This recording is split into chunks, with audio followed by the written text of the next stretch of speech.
E aí, gente, tudo bem? Então vamos aqui mais uma resolução de LeetCode. E aí o problema de hoje é o word break. Só que lá no... Como eu estou seguindo o July Monthly Challenge, o de hoje seria word break 2, a segunda versão desse problema. Então a gente vai resolver esse daqui primeiro, porque é um pouco mais fácil. E aí o outro é a continuação, então acho que faz mais sentido a gente ter esse aqui primeiro no canal, certo? Então a ideia desse problema é, a gente recebe uma string e a gente tem que segmentar essa string de forma que as palavras, né, dessa segmentação elas estejam presentes num certo dicionário de palavras, certo? Então eles dão um dicionário de palavras para a gente aqui numa listagem de palavras e a gente vai ter que separar essa string em alguns pontos, de forma que depois que a gente terminar essa separação, né, todas essas palavras elas estejam presentes no dicionário, certo? Então, a primeira coisa que vem à mente quando a gente pensa nisso é alguma solução recursiva, né? Já que a gente vai ter que separar essa string, a gente tem várias posições, várias maneiras de separar a string. Então, a gente pode, por exemplo, pegar como exemplo a string LeetCode e a gente tem várias maneiras de separar ela, né? A gente tem o L, assim, só que para efeitos desse problema a gente tem que separar ela de um modo que as duas palavras elas estejam presentes lá na listagem, certo? Então, o jeito que a gente pode fazer primeiramente seria testar todas as possíveis separações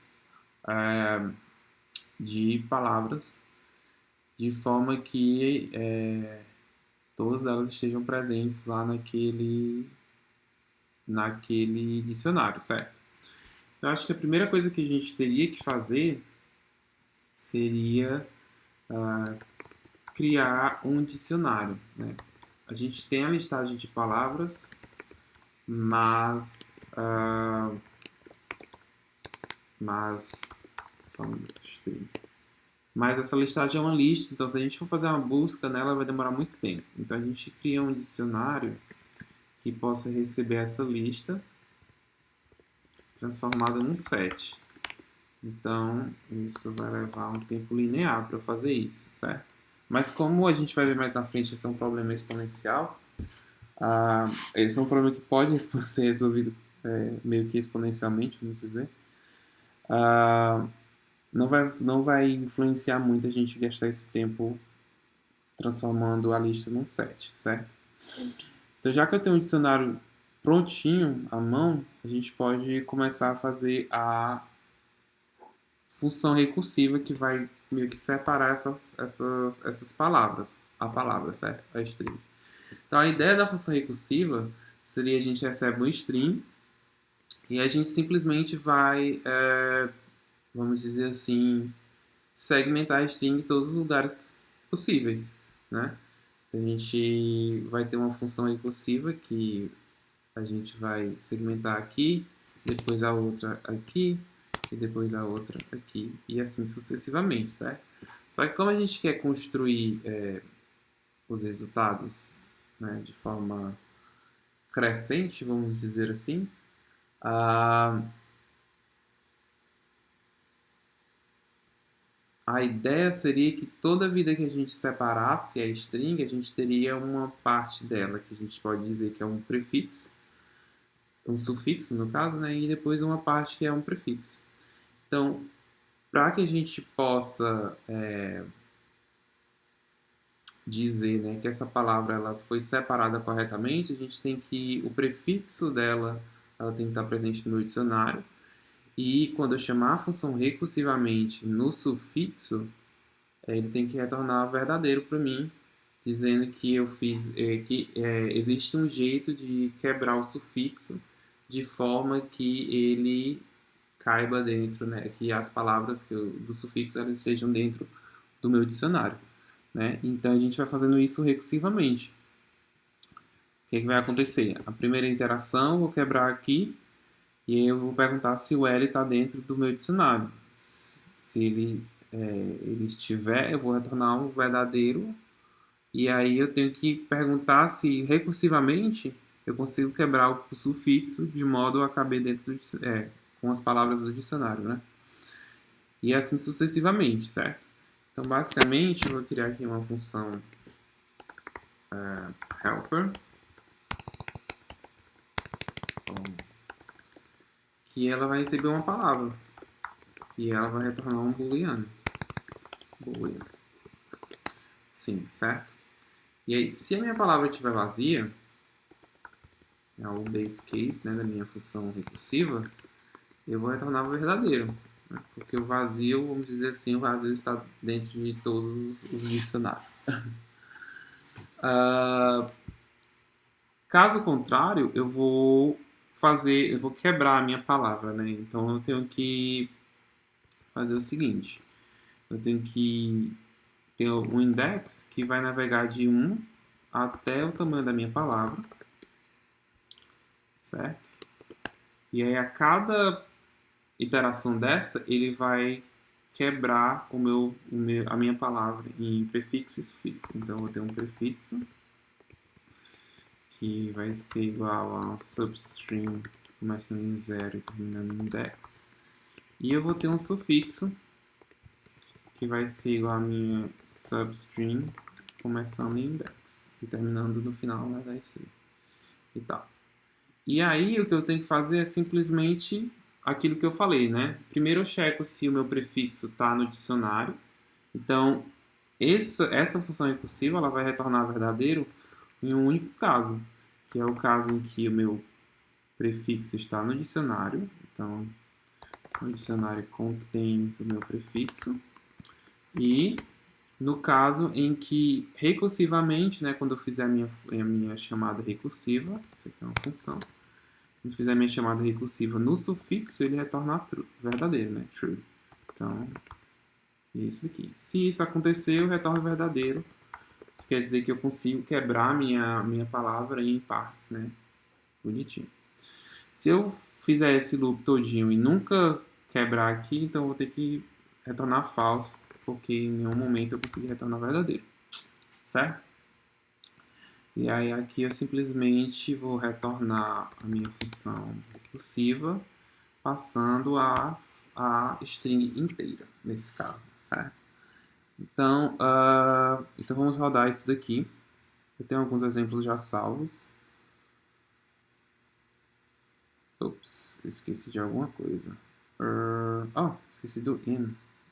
É verdade. Ok.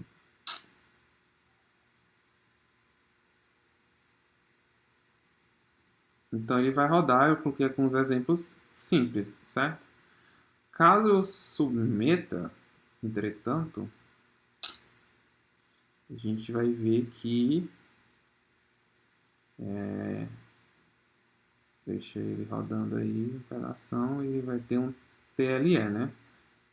Exatamente por quê?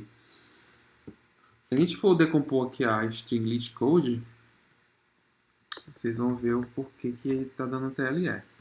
Então, eu faço L e né, não, o que vai acontecer, né? A primeira iteração, eu separo o L e eu vou eu vou rodar minha função recursiva no restante, né? Depois eu faço o L e R, rodo novamente no restante. Ups. E assim eu vou quebrando a minha, né? Novamente, mais uma vez, mais uma vez, mais uma vez, e mais uma, e no final vou rodar no lit code normal, né? E aí quando eu chegar recursivamente, né? Quando eu chegar aqui no each code, eu vou fazer a mesma coisa. E aí vocês vão ver que eu vou ter, por exemplo, a string each code, né? Só um E, ela vai aparecer diversas vezes aqui na minha árvore de recursão, certo? Então isso quer dizer que eu vou estar fazendo um trabalho repetitivo no sufixo, né? E aí isso indica que a gente pode utilizar uma técnica que é chamada de memorização, né, memoization, no qual a gente cria uma tabela de memorização, que no caso aqui eu vou criar um hash map de string para boolean. E aí toda vida que eu for fazer minha recursão, né, primeiro eu vou checar se a minha, na verdade, vou fazer assim, suffix result fixo, e o meu sufixo vai ser simplesmente memo.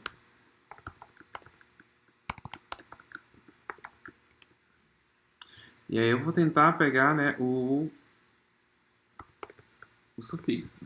Se existir, ele vai retornar. Se não existir, eu vou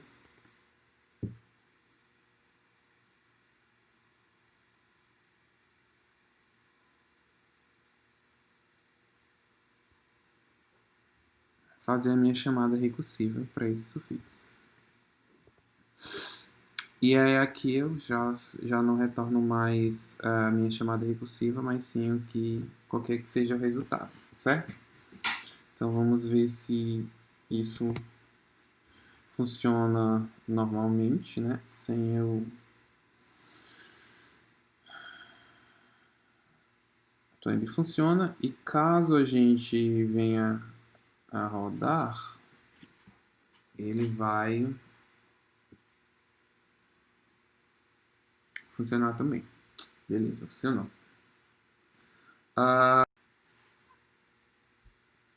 Um outro jeito que a gente pode resolver esse problema seria utilizando tabulação e programação dinâmica, certo? E aí, para utilizar a programação dinâmica nesse caso, a gente vai ver que é muito simples. A gente ainda vai considerar utilizar um dicionário, um set, né? Para deixar a nossa vida um pouco mais fácil. Só que a gente não vai mais utilizar a recursão. Ao invés disso, a gente vai utilizar uma tabela de uma tabela de programação dinâmica, certo? Então, a nossa tabela de programação dinâmica vai ser um array de booleans. E como a gente vai estar, vamos dizer assim, cortando, né, a nossa palavra principal, então a minha tabela ela vai ter o tamanho da minha palavra de entrada, mais um, que é para lidar com alguns casos de cases patológicos, vamos dizer assim. E a minha tabela inicialmente vai ser tudo falso, certo? No caso do zero, que seria a string vazia, vocês lembram lá que na recursão a gente utilizou o verdadeiro, né? Quando estava zero. Então aqui eu vou fazer a mesma coisa. E aí a gente vai iterar em cima da minha tabela de recursão. Então,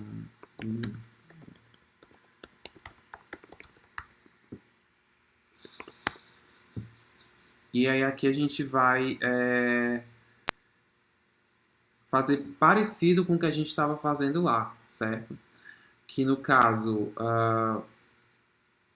cada posição da minha tabela de programação dinâmica, ela vai indicar se a palavra até aquela posição, ela vamos dizer assim, é como se fosse o prefixo, né? O sufixo lá na recursão. Vocês lembram que lá na recursão a gente tinha um sufixo e a gente chamava a recursão no sufixo para saber se aquele sufixo podia ser cortado. Então a nossa tabela, isso vai ser substituído pela tabela de programação dinâmica. E ela vai dizer que até aquele aquele ponto, vamos dizer assim, que é o sufixo, né? Ele vai guardar verdadeiro ou falso. Se ele guardar falso, é porque a minha string, até aquele index, ela pode ser separada. E caso contrário, né, se eu não puder, ela vai dizer, vai ser falso. E aí o que eu vou retornar no final, eu vou até colocar já aqui a resposta, vai ser meu último elemento da minha tabela de programação dinâmica, porque ele vai indicar que a minha string total, né, minha string inteira, se ela pode ou não ser, se ela pode ou não ser cortada de acordo com as regras lá do problema, certo? E aí, eu vou rodar o primeiro loop dentro da minha tabela de programação dinâmica que eu quero preenchê-la, né? E o meu loop interno, ele vai meio que separar a minha, vamos dizer assim, a minha string, né? Ela vai fazer aquele efeito que eu estava fazendo antes de fazer as separações, certo? Então ele vai rodar começando em 0 e ele vai rodar até i. Vocês lembram que lá eu fazia o sufixo de 0 até i, né? Até o index que eu estava lá fazendo o corte. Então aqui é a mesma coisa. Ele vai rodar de 0 até i. E aí para cada tupla, vamos dizer assim, i, j, né? Se eu cortar minha string de j até i, eu vou estar fazendo um sufixo, um prefixo, desculpa. E a minha posição j indica um sufixo que foi preenchido anteriormente. Então, eu faço... Se o meu dp j é verdadeiro e a minha substring, né? Eu gosto até de usar o AND, que fica mais declarativo. E a minha substring, ela existe no meu dicionário, e a substring vai ser começando em J e terminando em I. Se isso acontece, né? Isso quer dizer que o meu DPI, a minha posição atual, ela vai ser verdadeira. Então, basicamente, eu estou meio que emulando a recursão que eu tinha anteriormente, né? Se vocês perceberem aqui, essa primeira parte é aquela parte do sufixo, porque de J até I eu vou ter um sufixo, né? Vocês estão vendo aqui, ó. Como o J ele vai de 0 até I, vocês lembram que era o corte do sufixo. E o meu DPJ, ele vai ser uma versão anterior do prefixo. Oh, desculpa. Eu confundo. Isso aqui vai significar o prefixo e DPJ é o sufixo, né? Então, se as duas condições forem verdadeiras, quer dizer que eu posso separar a minha string e aí eu salvo naquela posição o fato de eu poder separar. Se eu rodar isso daqui, é para funcionar. E aí isso aqui também vai ser quadrático no tamanho da entrada, se eu não me engano. Que foi que houve. Não existe substring, substring. Certo. Um pequeno typo aí. E aí ele acontece, roda direitinho. E se eu rodar no todos os test cases, a gente vai ver que ele vai rodar também. É isso aí, gente. Muito obrigado.